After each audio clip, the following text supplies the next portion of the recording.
out for the third time this afternoon here at Las Vegas Motor Speedway. It all started in turn 2 when Cody Ware went for a spin in the 25. A couple of other guys checking up and simply nowhere to go. You can see Ware high on the racetrack, just coming into the screen. You saw it shot up right there. He got loose behind those cars, got up on the marbles, and just lost it.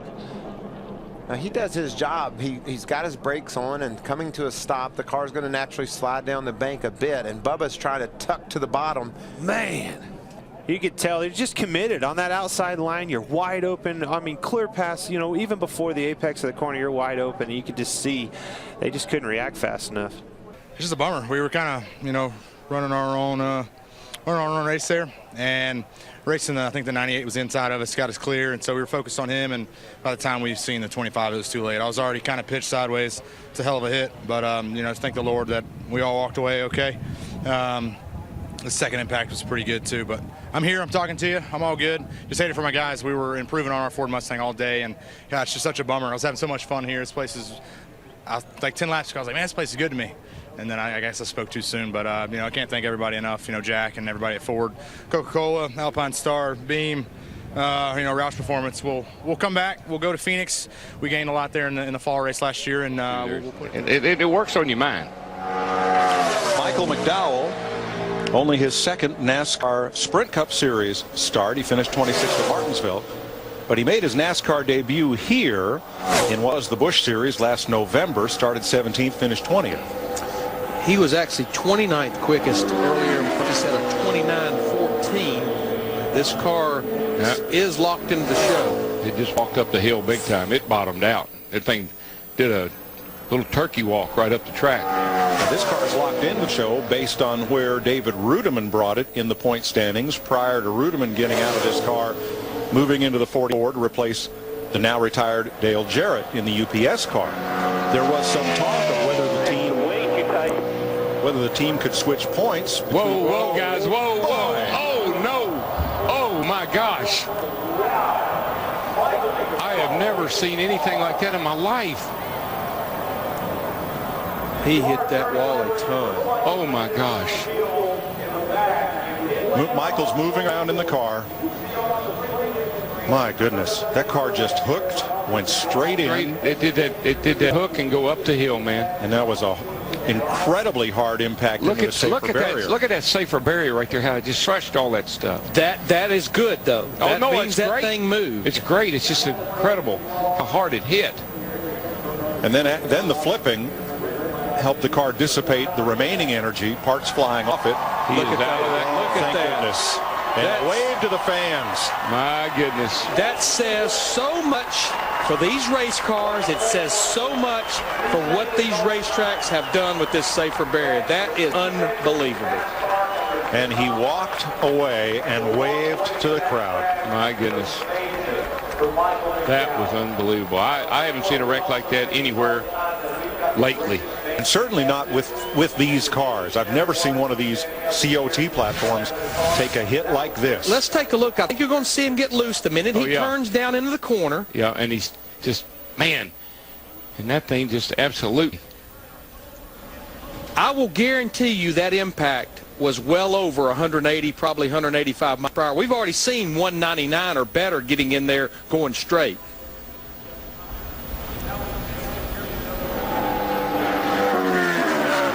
That's a part of the racetrack. I can't even hardly watch that. It's a part of the racetrack, but Murray said was a little slick getting in. Not knowing if Michael changed his line a little bit, got a little too much into that speedy dry. Oh, my Lord. But that he walked away and waved to the crowd while walking to the ambulance after that impact is a great testament to safety of these cars and these racetracks today. If there's been any fans, if there's been anybody in our industry that has questioned the car tomorrow, ladies and gentlemen, take a look at this guy that walked down. Jeff Gordon spins going into turn 1. Hard contact. Yes, he was down on the inside. Strickland back. And again, a fire breaks out. And a pretty significant fire blazing at the rear end of the DuPont Chevrolet. It's just at the rear of the car. It's just at the rear. There was some fire. We see Jeffrey scrambling out of there. Get out of there, baby. There we go. And he went in front of the fire truck there. Yeah, he's okay. Put up his hand. to everybody that he is okay, but his race car is not so well right now. Jeff was racing hard. He had just gone on the inside of Hut Strickland, got inside him in turns 3 and 4 as they put the fire out. And then going into turn 1, he cleared Hut, but I don't know if he got into some of that speedy dry going into the turn or what, but the back end just broke loose and around he went. Let's see if we can see what happens here. There he is on the inside of Hut Strickland, the McDonald's Ford. And you see, yes, he did. He got into that quick dry down on the inside, got his left wheels on it, and he just broke traction and up into the wall he went. And we can see the gasoline come out of the car, and it ignites. I'll tell you, thank goodness for fuel cells. You know, they just, those rubber gas tanks, they break the top out of the gas tank, and some gasoline will come out, but it just doesn't break that gas. 1-2. And I think those 2 corners are just enough for Hamlin to keep that. If we get the white flag here, there will not be another attempt at a green-white checker finish. Hamlin leads, white flag in the air. 2.5 miles to win number 4 in 2010 for Denny Hamlin.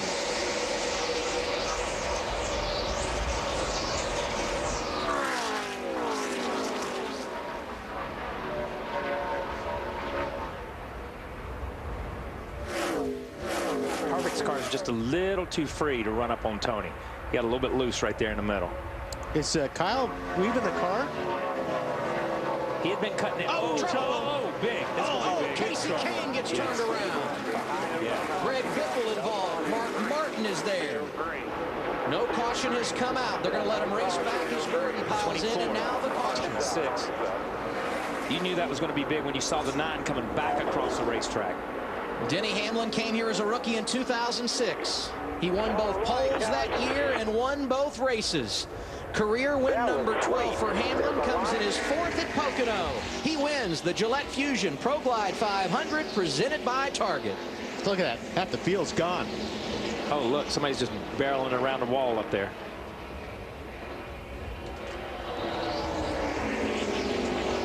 Newman. Yeah, this is going to be, they're going to have to sort this one out. Wow. Because I tell you what, that 9 car, you saw it hit and get up on top of the wall.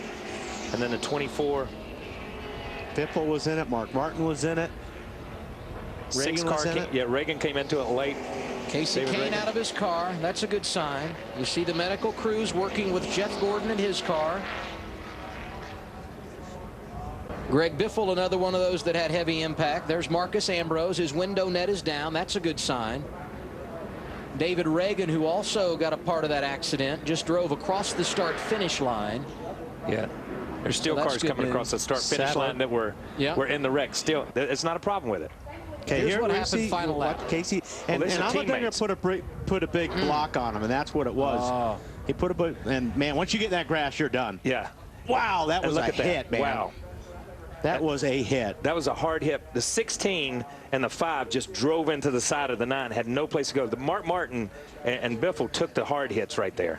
And then you see 24 come into it. 26. Yeah.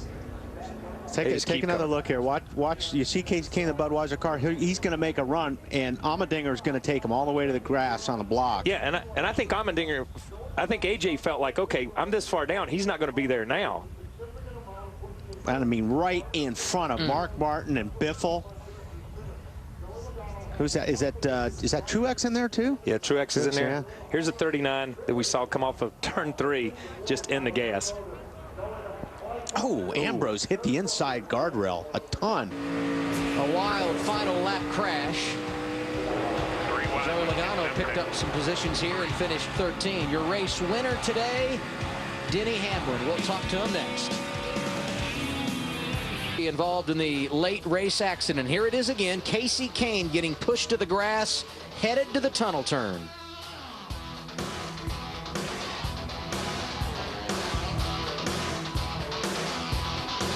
The concrete came through the outside of the wheel. Yeah, that's incredible. That was hard hits right there. Matt Yoakum. And catching up with both Jeff Gordon and Casey Kane, walking Infield Care Center. Well, what did Jeff say to you first? Oh, he said he didn't mean to hit me at the end, but I mean, I think it was just things everywhere. I had a huge run. I had tires there, two tires on the right side, and I had a big run on AJ in the 77, and as I come across the track, he just starts left, and I'm like in the grass at that point. So there's like I couldn't turn back against it. You know, once somebody shoots to the left like that and blocks you. But we had a pretty good Budweiser Ford. Definitely a bad way to end the day, but we had a good race prior to that. It seemed like today there were so many different race strategy situations, just as much as the track changing because of the weather changing so often. Yeah, I mean, you saw a lot of people up front at the end that probably shouldn't have been. I mean, it's just the way that strategy goes here. We had a top 5 car throughout the race, and a lot of guys were up there at the end that shouldn't have been. They weren't very good. And we were driving back by a lot of them, and just got put in the grass. So it's part of it. I don't know, teammates. We gotta work on that a little bit, maybe. You guys gonna have a good conversation this week about it? I don't talk to AJ hardly ever. I doubt I'm going to talk to him about this. All right, thanks, Casey. Not mixing any words on this post-race show. There's so much love out there right now. I love team sports. I love team sports. Harvick continues to lead in the standings, but Busch did gain some ground. That would be Kyle Busch, 19 back. 500 miles here at Pocono. Let's get him started. Green, green, green.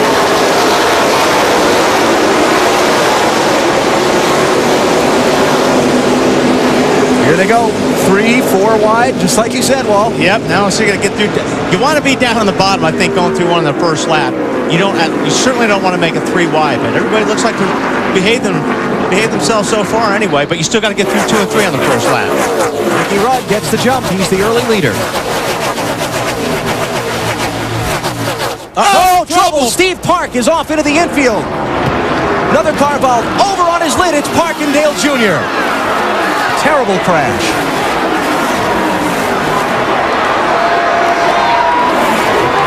Man, Steve Park's car just turned dead left when he came off turn 2. Junior's running to see his teammate and see if he's okay. And getting off into that wet grass wasn't going to do anything to slow those cars down. Caution is out. Ricky Rudd will lead the field back to the yellow.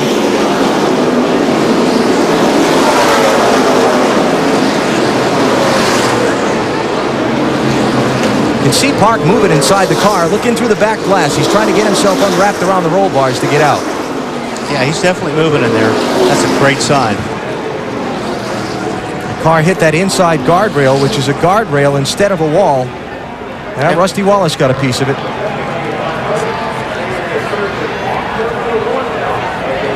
And we saw Rusty make it 3 wide going in turn 1, but as he entered turn 1, it looks like it slowed down and everything was under control. Boy, you see that guardrail? They have flattened that guardrail inside that straightaway. And once again, they talk about safer walls, and NASCAR and some folks at the University of Nebraska are working on making a softer wall and a safer wall. And what they're talking about is a wall like that that gives on impact rather than just sits there and makes the car and driver absorb all the energy. Safety workers still there around the number 1 car. Of course, Steve has suffered 2 serious injuries back in March of '98 when he had that terrible crash at Atlanta that broke his leg and left him out for months, and then the crash at Darlington last Labor Day weekend in the Busch Series car, that strange crash when the steering wheel, it's suspected, came off in Steve's hands. Dale Earnhardt Jr. still there. And it's real easy, especially on the first lap coming out of 1. You know, you got cars 2 and 3 abreast, and if you slide up the racetrack, we talked about earlier, There's Benny, Steve coming out of there. There he is. There we go. Good sign. That's what we wanted to see. Anyways, what happens is you slide up the racetrack, and you can hit somebody in their left rear as you slide up the racetrack with your right front. And that's almost what it looked like. That one car just turned dead sideways. Well, what a great shot that is. Teammates walking away from a crash like that, arm in arm. Wally, you said just seconds before that they got through turn 1, but they had to get through turns 2 and 3. Didn't think they'd have problems on the straightaway, though. Well, but like I said, you come out of turn 1, and if you slide up the racetrack, especially as green as it is, you never know what's going to happen. All right, now that we know the drivers are okay, let's see if we can figure out what happened to cause this mess. We see the Jimmy Johnson car, and there's Rusty Wallace. You see Park trying to squeeze up the outside. I see he was trying to go on the outside of Rusty. Rusty moves up, they make contact, and Junior gets under the one car and just kind of bulldozed him into the wall and over. Yeah, that's what actually turned him even more sideways. But I'll tell you what, that guardrail did the job. Oh, it did a great job. Took a lot of, that absorbed a lot of impact right there.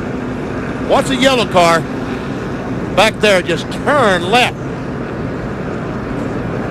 And when you hit wet grass, it feels like you pick up 200 mile an hour. But you can see how that barrier gave way when absolutely. that car That barrier absorbed a lot of energy, and I'll tell you what, that nice to see happen, because if that were a concrete wall, he would have taken a much harder hit. One more shot. Rusty's right in the middle of the racetrack. Steve Park's going down the outside, but Rusty decides to come up to the outside line, not realizing that Steve was there. They made contact, and the ride is on.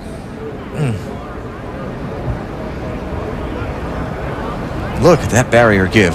Thank goodness. But again, that's one reason that Steve was able to walk away arm in arm with Dale Earnhardt Jr. because of that wall that did give. Absolutely. I agree with that 100%. And you know, the spotters on the roof here at Pocono are a long way away from where Rusty Wallace and Steve Park were racing over there. And it could be hard for that spotter to call Rusty clear. You know, maybe he did call Rusty clear. It's hard to, you know, but it's a difficult angle and a long way away from here at the start-finish line. Yeah, that's an extremely tough call. You're right, Alan. This place, you have to look a mile away to see what's going on. So a lot of the driver has to really has to pay attention out there. Under caution early, a savage crash involving Steve Park. Thankfully, both drivers, he and Dale Earnhardt Jr., are okay. Carl Edwards just went past him for 4th place. Matt, what's up with Vickers? Emotions going back and forth, Mike, on the last stop. The concern went away because they told Brian Vickers they did indeed have a loose left rear wheel. And he just hit the wall. He just hit the wall hard, Matt. And around goes Gilliland. And everybody else gets on the brakes. I think they're running over parts over there. I see parts flying everywhere. And a wheel goes over the fence into a camper area. And, a lot of damage to Gilliland. I think he hit the wheel. I believe so. I think he hit the wheel and launched it. But what it looks like is either that wheel came off or it busted the center out of that wheel. He was complaining about it being loose, Matt was saying. Because he had lost about 4 or 5 spots. Let's see what happens here, Larry, because that wheel actually came off. So goes in the corner here. Oh, yeah, the whole wheel just comes off. But Darrell, I didn't see any hub or axle. It looked as if maybe the center broke out of the wheel. Well, I can't get a good enough look at it to tell. But Mike, I think you're right. I think Gilliland hit that tire and wheel. Let's see what happens here. Yeah, you see the center of the tire, the wheel is gone. Well, the only way we're going to find out, we're going to have to go over to the infield and dig it out of that camper tent that it went over into. Man, look at the guys. And it did bounce off the hood of Gilliland's car. It's still going. Photographer's scramble. And it just missed the folks up on that scaffold. So hopefully everyone okay there. Look in the right-hand corner of your screen as David Gilliland spins and bam, hood and windshield. Amazing. Brian Vickers has climbed out of his car. He is okay. Tell us about that wheel. Could you feel it starting to go? Yeah, you know, the last couple runs, it started to work loose a little bit, and we weren't really sure exactly why. You know, I mean, I have a lot of confidence in my pit crew guys. They just won the All-Star Challenge. We know they're good, but we got to get to the bottom of it for sure. And we had such a fast car, you know, so fast. A couple years now, we've led a lot of laps here and haven't been able to close the deal. Just so proud of these Red Bull guys. That last time, you know, every time it's kind of worked loose real slowly, but it stayed on. It's been fine, just a slight vibration. The last time, obviously, it picked up a vibration for about 2 laps, and then all of a sudden it just let go and came off the car. And I really hate it for everybody and bother the team, and also that tire getting away. You know, it's part of the sport, but we're going to find out where that thing went. Send those guys, I guess they took the tire away from them, so we're going to send them some cool stuff. He's talking about running with Jason White. He says, get outside. Here I come. They're dead even right now for the lead. Here comes Todd Bodine on the outside, too, making it 3 wide back there, about 6 rows back of 2x2. But side by side, coming out of turn number 2, around goes the 32 and hard into the wall. Miguel Paludo hard into the wall coming out of turn number 4. Very reminiscent of Danica's accident in the duel. Caution comes out for the 5th time. Miguel Paludo running in the top 3. Slides coming out of turn number 4, and then a head-in collision with the inside wall. And what a great sign to see that window net go down, as the safety crew will get to him immediately. Wonder if he got a little bit of nudge from behind from his teammate James Busher. Everyone was trying so hard on the inside to keep that outside line from coming. Let's see if we see any contact here. He's the second car on the second truck on the inside line. Wow, maybe he let off the, maybe he made an evasive action there because of PK Jr. Wow, look at the violence. What an impact. How violent that was. That truck weighs 3,700 pounds, and it flies up in the air like that and catches on fire, and yet. And we saw how quickly Miguel Paludo had put the window net down, was taking his helmet off. Amazing. I think he got in the back of Nelson Piquet Jr. and when he did, that slowed his momentum, and that's, I think, James Busher got into him. Watch this now. Look. It's hard to see. You can see right there. You could see Piquet get a little bit sideways. That's real-time speed right there. But I don't know if those trucks make high. I know Piquet got sideways, and then all of a sudden Paludo gets sideways, and these trucks handle well enough. It's hard to understand how this could have happened. Watch how close now Paludo gets to Piquet. I think he just made I think the leader just got loose, and Paludo just made an evasive, a bit of a quick move, and he lost his truck maybe. I think there was contact. Let's see. Riding along with Ron Hornaday now. Watch the leader get sideways.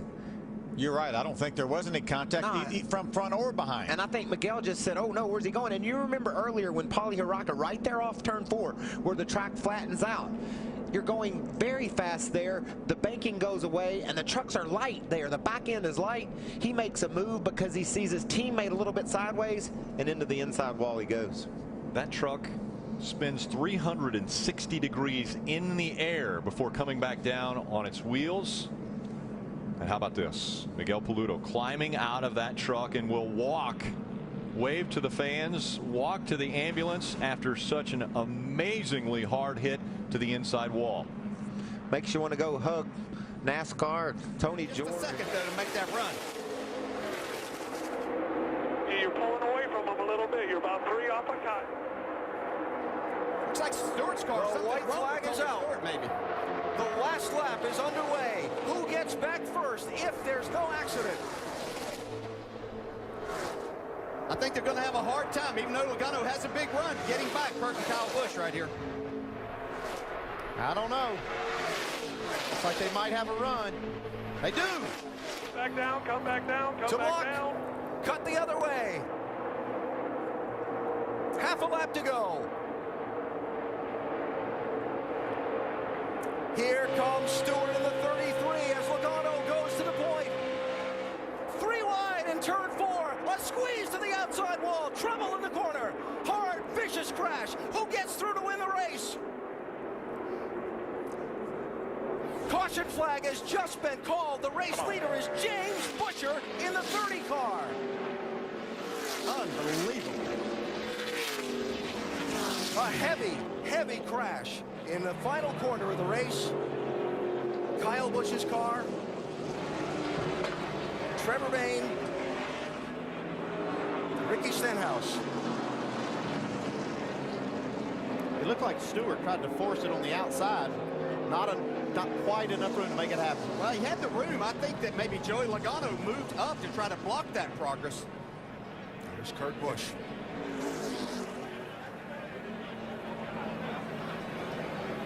The key to the moment is when the caution was officially called.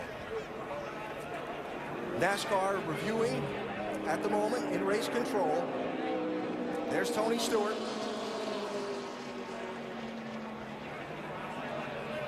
And we'll wait for confirmation of it, but when I heard NASCAR call the caution on its race control channel, James Busher was out in front of the pack. We'll see. Stewart had an incredible run going into turn 3. actually thought he had something maybe wrong with his car, maybe missing or something as they came down the front straightaway. They were hooked up, but they just weren't going anywhere with he and Elliott Sadler. You're right, he had such a run.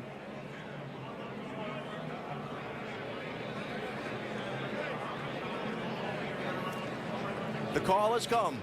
James Busher has won this race. That's incredible. I don't know that I've ever seen that many leaders taken out come to the checker. There's Tony out of the car. And there is Busher. 21 years old. From Texas.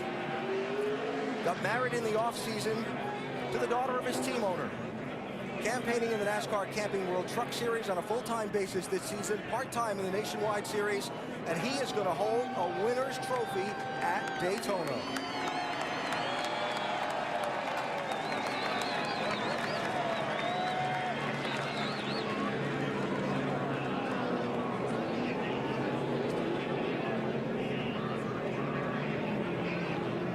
Yeah, this race was really about surviving, and he was the one that survived to the finish line.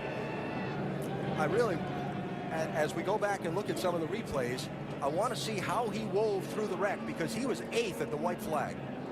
I don't think he was that high up when they were coming through turn 3 and 4. Yeah, I think I he was further agree. Yeah, more cars than that wrecked in front of him. Some others that got through there that have some damage, but Elliott Sadler and Austin Dillon didn't make it through. They're going to come out with somewhere maybe top 5 finishes. All right, turns 3 and 4 coming to the checkered flag. I really believe Logano pulls up in front to block Tony Stewart here. Let's see if that is what happened, or if it's Trevor Bayne. Now there's Logano. See, yeah, Kurt Busch was actually blocking and moved them up. Hard hit by Kyle Busch, head on into the wall. And here comes Busher through the bottom. Yeah, I think maybe Brad Keselowski's going to finish 2nd and Elliott Sadler 3rd.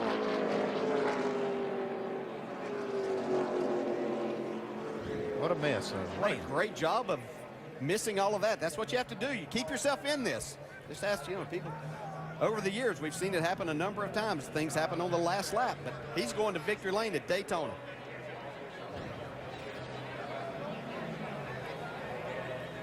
Yeah, it looks like Kurt Busch did crowd Joey Logano. That kind of started the whole chain of events. I've got him 11th in that corner. Yep. Yeah, Look at that he picture. really didn't even come close to getting involved. He did a great job of missing all of that. See, Elliott Sadler, there's Austin Dillon going, actually, looks like maybe way down. I don't know if he ended up down pit road, but you can cross the finish line that way too. Now in this replay, look, Sadler's in the middle of this right now. He's able to sneak out of there. Watch the 30 car and watch the yellow light, top right of the screen. Still green, still green. He's clearly out in front. Caution. There it is. Looks like the 22 car 2nd. Elliott Sadler 3rd. It's like maybe Cole Witt 4th. Nah, it's hard to tell from that angle. Yeah. They've got a lot of work to do to figure the rest of this out. While Busher makes his way to victory lane, let's hear from some of the other top finishers and sort out what happened in those last corners. Dave?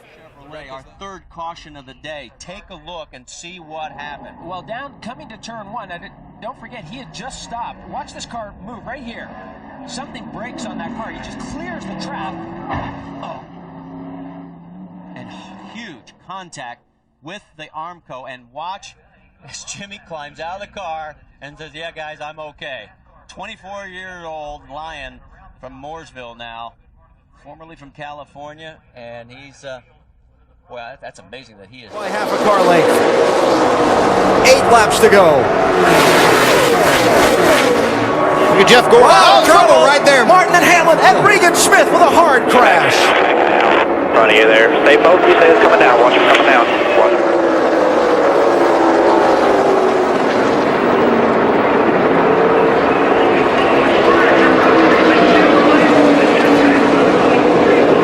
Caution is out, as you see. Contact in that pack in turn number 2 and a heavy, heavy crash for Regan Smith in that 78 car. Denny Hamlin involved, Mark Martin involved.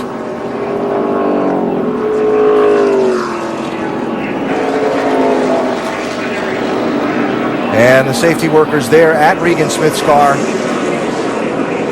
He had dropped the window net before the safety workers came up. His indication to them that he was okay.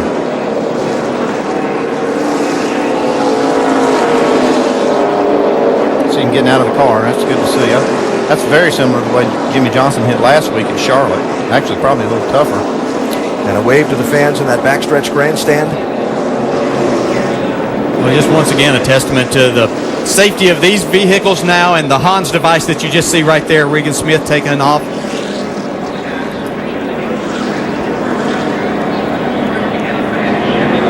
We just hate all day long. You run, you do the right things, you've got yourself in a position, and then with less than 10 laps to go, all those hopes and dreams taken away from you.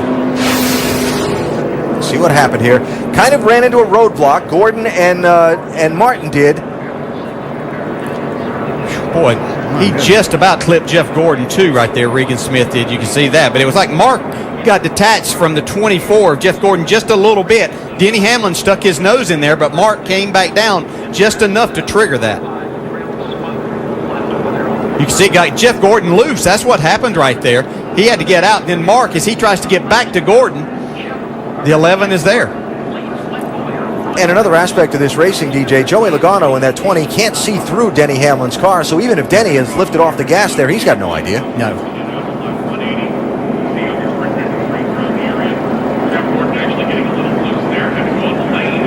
Wow, well, just look how close. I mean, he just skimmed the back bumper of Jeff Gordon's car. Marcus Ambrose coming by, gets a little bit of damage.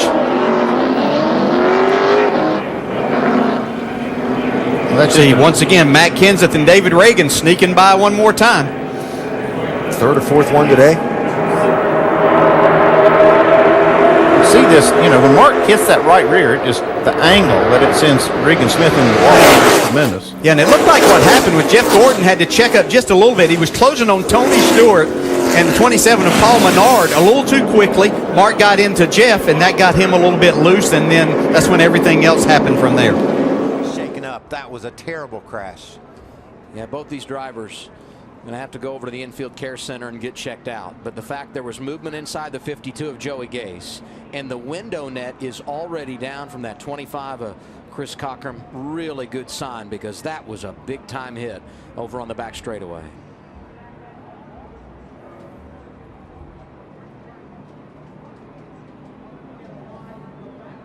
He's feeling it at this point. Oh, just gingerly getting out of the car.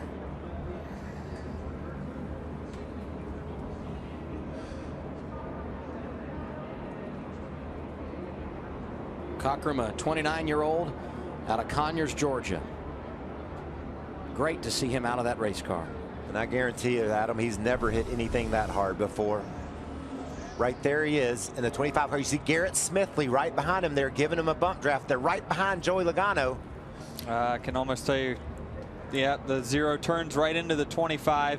The Joey Gase is just an innocent bystander here. Oh, he just barely clipped that wall that jets out there, and that sent that car spinning like a top. Look at all the debris scattering. Smithley was just trying to help, and I think it pushed the 25 out a little bit, and when he tried to tuck back in line, it spun him around. That's something as a driver you really got to be careful of. Coming off the corners here where the banking falls away, the back of these cars get really, really light. So if you're, I mean, sometimes you don't even have to touch the driver in front of you, but if there's any contact at all, you're going to see a result like we just saw. Such a tough break for Joey Gase. Remember last year, Michael, top 5 here at Talladega. High hopes for him today. Jimmy Means Racing does such a great job and gives Joey Gase a chance to go out there and prove his talent. And he just was riding along. Nothing he could do about that. Winds up in the outside wall. One more angle of the crash. Just had made the swing off of turn 2. Look how close. Thank the Lord for safer barriers. That's for sure. That was a tough angle. I tell you. That's one of the hardest hits you'll find in racing right there. This will really show it. Watch this 3,400-pound race car just pitched around. See what it did to that right front tire? About ripped it off. That's a testament to NASCAR for their safety that he was able to get out of that car like he did. He's going to be sore tomorrow, but at least he's able to get out under his own. Right there at the front. These guys are just nose to tail sliding it through here, throwing up dirt. It's fabulous watching this. Uh-oh, Kyle Petty. deep, and he takes out Sterling Marlin. And Mark Martin somehow gets by, and Kyle's going in the wall head on. Oh, terrific impact for Kyle Petty. Boy, that was a big hit. Crashes in turn 4. It comes as the field was coming down to complete lap number 38. Heavy contact with the wall on the outside by Kyle Petty. He slid across the track and hit Sterling Marlin, and then terrific head-on impact with the inside wall. There is Sterling Marlin's battered machine. And Sterling is moving around. Wow, I mean, that was big. Let's take a look from our turn 1 camera as to what happened as Petty was coming out of corner number 4. Looked like exactly the same thing as Jeff Gordon, just lost the air in the right front tire. And Sterling Marlin had no place to go. And look at Mark Martin. How he gets by is beyond me. But now Kyle's car, the accelerator, I think, is hung. He has no brakes.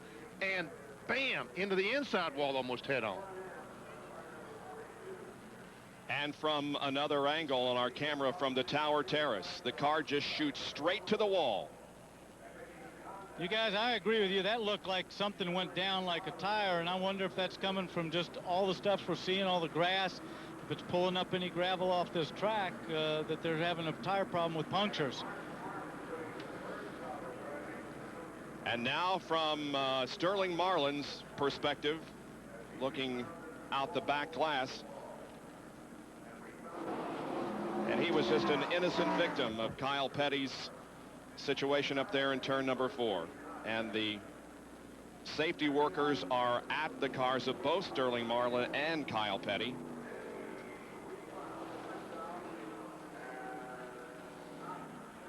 NASCAR officials are talking to Kyle. Pit road, of course, is closed. That's exactly where the accident has occurred, at the entrance to the pit area. So we'll return to the Brickyard 400 after this message and a word from our ABC stations. A turn 4 crash has slowed the Brickyard 400 here at the Indianapolis Motor Speedway. Kyle Petty and Sterling Marlin are the drivers involved. The cleanup goes on in the 4th turn as the field has been unable to make pit stops because the cars have come to a rest at the entrance to pit road at the north end of the racetrack. Let's take a look at a couple of more angles and replays of this crash, which looks very, very bad. Kyle Petty, the 42 car. The car just all of a sudden goes straight like the right front tire lost air, slams the outside wall, and then I think he gets knocked out there. Sterling Marlin comes along, hits him again because the car is awfully fast now. So Kyle is not hitting the brakes. He's not slowing the car down. The car is going on its own, and it looks like the throttle's on because it goes to that wall with so much force. You would have thought that the first lick would have stopped the car, but he still had a tremendous amount of force when he hit the second time. From another angle now, the car just does not turn. At the apex of turn number 4, the car continues straight. That's Johnny Benson, the leader of the race, ahead. And right there, the car just does not turn. And Petty at this point is along for the ride. He's a rider. And he's locked up, but look, he gets hit here. Now it'll turn him back right. Gary, he goes in here and takes a pretty good lick on this next one. Watch here, he's going to go up, hits the wall again, and boy, turns it around. Mark Martin just gets through, and then like you say, Benny, he doesn't slow down at all for that inside wall. Yeah, I think the throttle was hung on that car.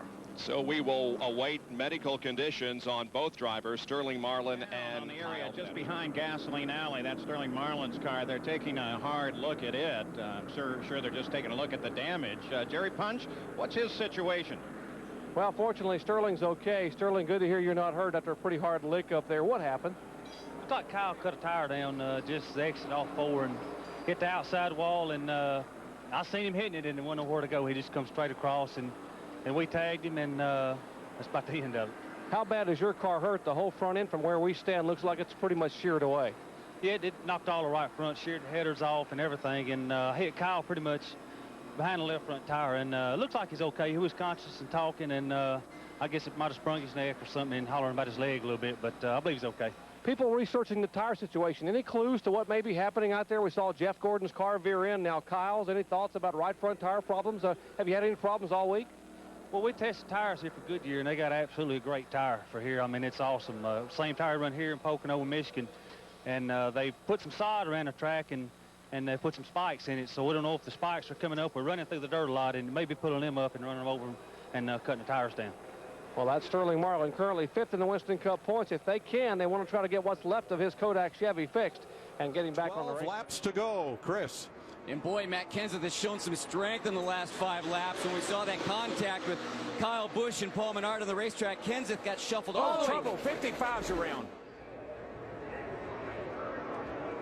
Oh, Reed Sorensen head on into the infield retaining wall, and that's Corey LaJoie slipping past.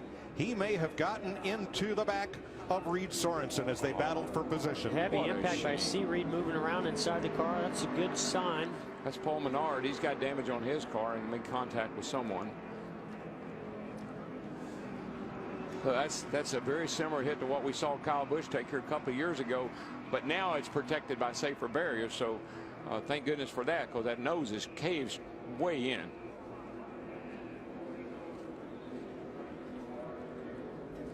Right front damage to Menard, who will come to pit road, and after a bit we'll explain NASCAR's new protocol for crash damaged cars. See, he's pulled his helmet off, giving the Hans device. Now he was in 13th. He was in the transfer position. Was going to make it into the Daytona 500. Doing a really, really great job. And he's out of the car. Thank goodness. Tough break, man. Tough break. He got into the wall that lap. Yeah, this track is just really, really slick, and we got trouble. Turn 1. The car. Oh, hard lick. Landon Castle down to the bottom of the racetrack, and Derek Cope's car. Just wanted to go straight. Cope heavily damaged and slides into the mud in the infield. Right away. Boy, that 64 car of Cope rammed into 09 of Castle. I mean, he just hit him running wide open. That was a big hit. Look, though, Darrell, Landon Castle's window net's down. That means Landon's okay, or was able to lower the net himself. And the main part of the contact was to that left rear tire area. You can see just ahead of the tire, the door was still in pretty good shape, but man, that was scary looking. Derek Cope didn't have anywhere to go. No, it wasn't Derek's fault. It came right up in front of him. Castle came right up in front of him. Now this happened back at about 22nd place, way deep in the field. Let's show you what happened. I believe something happened to the 09, because you'll see him. Look at there, left rear tire. You see he's got the smoke, and that's the left rear tires blow all down. Pieces. And he's sideways getting in the corner. And now just hang on here, because this is going to get big and ugly. Check out that camera angle. Great work, guys. Now watch this thing when it goes back up the hill. Here you think he's going to stay down. You think he's going to stay down. Go high, go high, go high. One made it. Bam. Oh, One what didn't. a lick in the driver's door.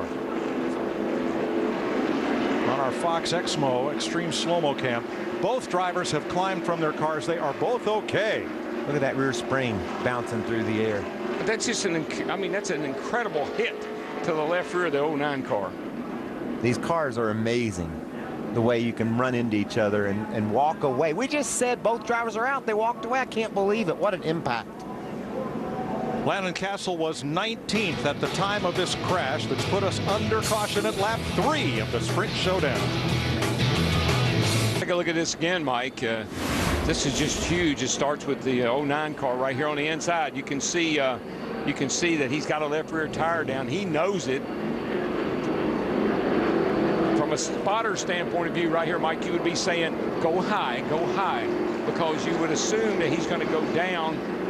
Got the wheels locked down, so you think, well, he's going to stay down there. He's going to stay down, go high, go high. But as you can see, he's starting to drift back up the racetrack. The 30 car, Strimmy just makes it by, but the 09, nowhere to go. What a great job by Joe Nemechek. You saw Joe, he anticipated maybe that car going back up the track.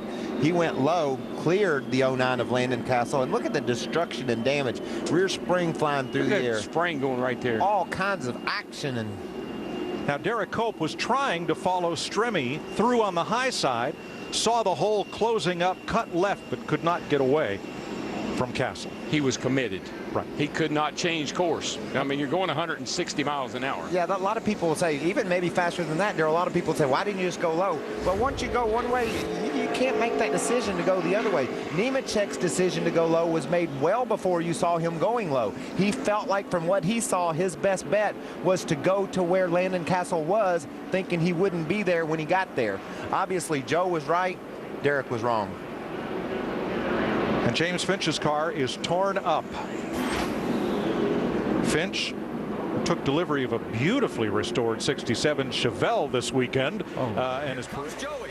Yeah, Logano's there. I think Carl spun the tires a little bit that time. Through the corner. Still on his fender. On the high side. Logano going for it. They're down the backstretch. Logano with a half a car length on him. Now here comes Carl back on the low side. Oh, Carl slips a little. Come on, he's sideways. Oh, now he gets Logano. Joey's into the bar, and the car's upside down. On the side is Clint. Yellow's out, yellow is out, yellow is out. Wallace gets into it. The 14 of Bliss gets into it. Red flag immediately. Stop on the back. They want you to stop on the back. They are stopping everyone on the backstretch. He got loose or something. I just in the throttle. He got loose. I touched him, guys. There's what's left of Keselowski's car. Window net down. He's okay. There's Joey with his net down. Clint Boyer is out. Boy, Boyer went up on his side. For a second, I thought he was going to go all the way over. And there is Stephen Wallace as he seems to be okay. They've taken the white flag, so that should be the end of it. Now, in this situation, in fact, we were just in race control last night for the truck race. They will freeze the field. And they're going to come around now. We're being told they're going to come around to complete the race. Is everybody all right? And you're all right. These guys are just seeing Make what sure happened. they know that is not my intent. Not at all. So the caution and checker comes out. Here's your checker flag. Carl picks up his 32nd nationwide win, not the way he wanted to do it, and he is coming over to stop immediately. And he and Joey are talking. And obviously, we will try and talk to both of them. And this is not one of those heated situations like we had last week. Now, Joey's probably not happy, but, you know, that showed some respect from Carl coming over there just immediately saying he didn't mean to. And there's what's left of Kyle Busch's car as he also got into it. He looks like he's going to finish second because he continued on. Yeah, right now, that's what the way it shows. We'll see, Carl got loose right there. So did Joey. Joey's out. Yeah, Carl never touched him right there. No. He never did. Wow. He thinks he did, but he didn't. Yeah, no, he never touched him. So when they see the video, but look what happens behind. Eric Almirola does not escape this one this time in the 88. Yeah, so many good cars involved there. Yeah. Had a great run all day. Boy, oh boy. Watch this one more time. This is just two drivers just giving it everything they could, but you can see Joey was in the gas, slid up to where out of the groove, there's no grip there whatsoever. And Boyer got the worst of it. Yeah. Oh, yeah. Hey, Joey hit that wall hard, too. See, now from here, it looks like he almost does touch him right there. Yeah, and that's what Carl probably thought. You can't see from inside that car. Yellow's out, yellow is out, yellow. Here's Boyer's view. Hang on. Come on, come on. Wow, that was wicked. Let's go on board with Stephen Wallace. Stay low, stay high, stay high, stay high, stay high. By that point, he had no choice. He was all along for the ride.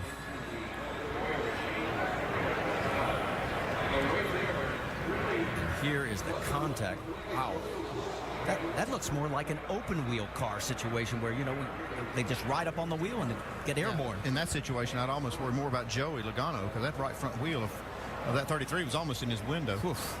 Wicked crash. 33 is torn up there, all of that, and then he gets hit hard by the 66 right there at the end. Another angle. Kyle gets into the back of the 22 while all the other contact is occurring, and you're right. Here comes the 66. Bam. Let's go on board with Kyle Busch. clear. Off the wall ahead. Stay high, stay high. Keep coming. It's Kyle Busch with a push from Boyer on the inside.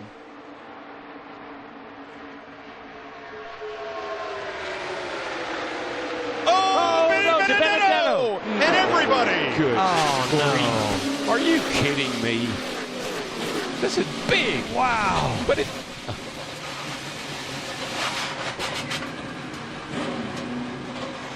Boy, it just reminds me of the Clash. Same type of carnage that we saw where these cars were going everywhere. A lot of damage as they all got to turn 3. Well, that ruined everything.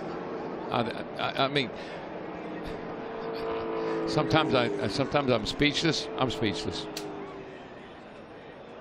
You know, there's just those feel-good stories that build in a race, and boy, Matt DiBenedetto was doing such an amazing job. Oh man, I know he was. So let's go to the Goodyear blimp as drivers climb out or try to make their way back to pit road, and look at the outside lane.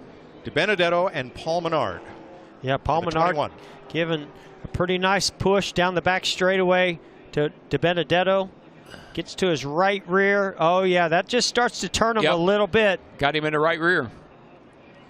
And then he collects Menard. Yeah. Logano just misses it, but the whole outside lane and half the inside pile up. And this is exactly what we were just talking about. At this stage in the race, you can start to taste victory in the Daytona 500. You want to see that checkered flag, and you'll do anything to get it, and you know you've got to be more aggressive with those bump drafts. It looks exactly like the Clash.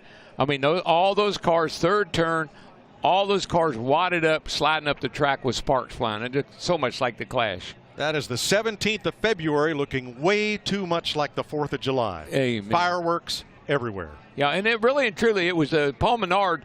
He gave DiBenedetto a little shove, but it was on the outside, on the right side, and that just turned DiBenedetto into the outside wall, and then it was on from there. And a different situation than we saw in the clash between Menard and with Jimmy Johnson, but it was a similar thing when we heard the spotter on the 21 Menard say, well, he zigged and we zagged. And in this case, Menard told his team on the radio, I just bumped him a little too hard. Yeah, I mean, what are you going to do? It's the end of the race. You're trying to help that guy. You're trying to help DiBenedetto. You're not trying to wreck him, but just bad judgment.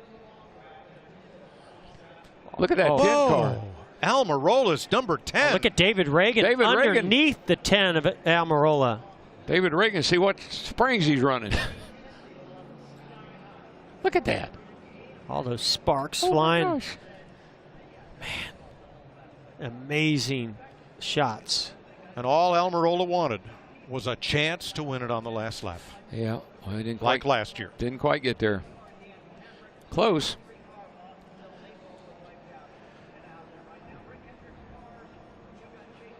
And I got to believe our two leaders right now, Kyle Busch and Denny Hamlin, were really wanting and hoping to have another Toyota there and DiBenedetto to help them pull off this victory today. Going to be a little bit tougher for them to hold off those Fords, and some Chevys are moving up also. Amazing camera work by our Fox Sports crew. You're riding with Joey Logano.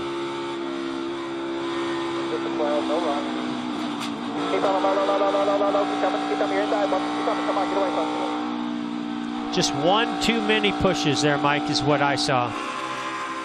Kyle Larson. Check up, nothing behind us, nothing behind us, nothing behind us, nothing behind us. Okay, lock it down, come right back to the top, keep it rolling, come to the top.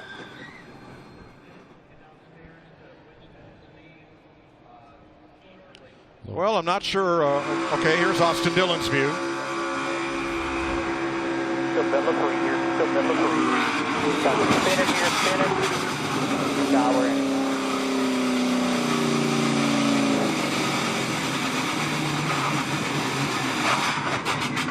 Ouch. Martin Truex. Ooh.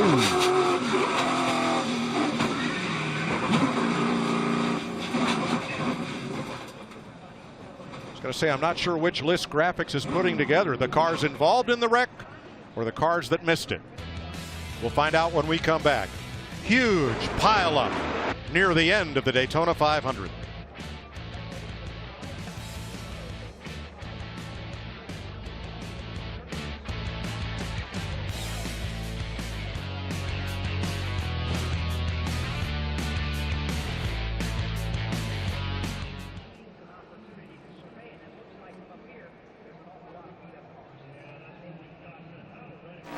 reputed to be one of the toughest drivers there are. The car won't handle. He will manhandle a car into first place. Cale Yarborough is one of the toughest men I've ever met. He is absolutely fantastic. He never gets phased. And of course, this is tremendous value as you get down near the race here, where you've got to be making some pretty thick mental decisions. If you're physically right up to it, your physical losses make no effect on you, and you can really think clearly and carefully. It's about it that Cale Yarborough, the white flag is out. 1 lap to go. This is it, last lap. Stand by for a finish. Two of the greatest fiddling here, fidgeting with first place, passing some of the strikers in the last lap, trying to take it home. It's all come down to this. Out of turn 2, Donnie Allison in first. Where will Cale make his move? He comes to the inside. Donnie Allison throws the block. Cale hits him. He slides. Donnie Allison slides. They hit again. They drive into the turn. They're hitting the wall. They're head on the wall. They slide down to the inside. Let's watch those third place cars. They're out of it. Who is going to win it? Coming down, third place. They're coming around for the finish. Between A.J. Foyt and Richard Petty. Down the back straightaway come the leaders now. 2 cars are out. In the backstretch are the leaders. Watching for the leaders to, they're still up in turns 3 and 4. The leaders are up in turns 3 and 4. Coming down, Richard Petty is now pulling out in front. Darrell Waltrip is in second. A.J. Foyt is in third. Here they come. Waltrip trying to slingshot. Petty is out in front at the line. Waltrip to the inside. Petty wins it. Down on pit road. It has gone crazy. The Petty crew is out there jumping up and down. Petty has won it. Richard Petty has won his 6th Daytona 500, and the crowd here are going absolutely mad. Well, there he is. After a full year without a win, as the 2 leaders tangled in the back straightaway, they threw the block. It didn't work. A.J. Foyt pulls up to congratulate Petty. No matter how hard A.J. fights, when it's over, he is a gentleman. Let's look again at that crash. Here it is. They're into the turn already, spinning, sliding. The hopes for Donnie Allison vanish. Cale Yarborough trying to win his 3rd. He's out of it. A sad moment for these people, but for Richard Petty, hurt all of last year, driving most of the year with a broken and battered body, he comes home a winner today after 45 straight losses. If we can, we should be down on pit road. Tell the folks in the truck for just a moment. It's going to be some scene in just a moment. The 18-year-old son of Richard Petty, Kyle, out there waiting for his father. They have both tasted success. Here is the finish again, ladies and gentlemen. Richard Petty. Darrell Waltrip absolutely fighting that car. He got the left wheels on the flat of the bank and was really out of control there. And here comes a $60,000 car becoming a 22-passenger school bus to bring his crew to victory lane. Richard Petty, the great master, has just recorded his 186th career, and there's a fight between Cale Yarborough and Donnie Allison. The tempers overflowing. They're angry. They know they have lost. And what a bitter defeat. A couple of very hard men, very hardly upset. And Bobby Allison is stopped by his brother to help. There's Bobby Allison's car, number 15. They're leading them away. Cale Yarborough there. Very upset, very upset. We're into victory lane. It is absolute ecstasy for the Pettys of Level Cross, North Carolina, as the second generation gets ready to get out of the car. Let's go to Brock Yates as they're trying to get Richard Petty out of his automobile. Absolute pandemonium down here, Ken. It looks like there are about 300 people in the Petty uniform. I don't know where they all came from. Richard's still in the car having a glass of milk. He obviously is just so happy, ecstatic. Here he comes. What a man. Could this have happened any better? Kiss from his wife. Richard, could you believe it? Have you been in a lot of races? Was there anyone ever weirder finish than this one? Well, I tell you, I lost some this close, but this is the first time I remember in a long time I won one this close. I tell you, it's just unbelievable. You know, come down here last week and Kyle won, and we come down here and look up and win this thing. Hey, Steve. What's your doctor going to say? I ain't worried about the doctor, baby. I'm feeling good no matter what he's. I guess. Richard, did you really feel you had a chance?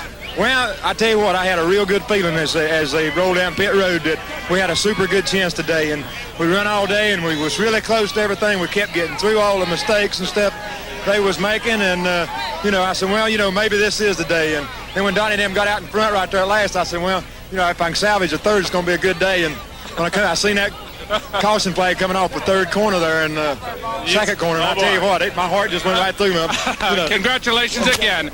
Pandemonium here in Victory Lane. Back to you, Ken.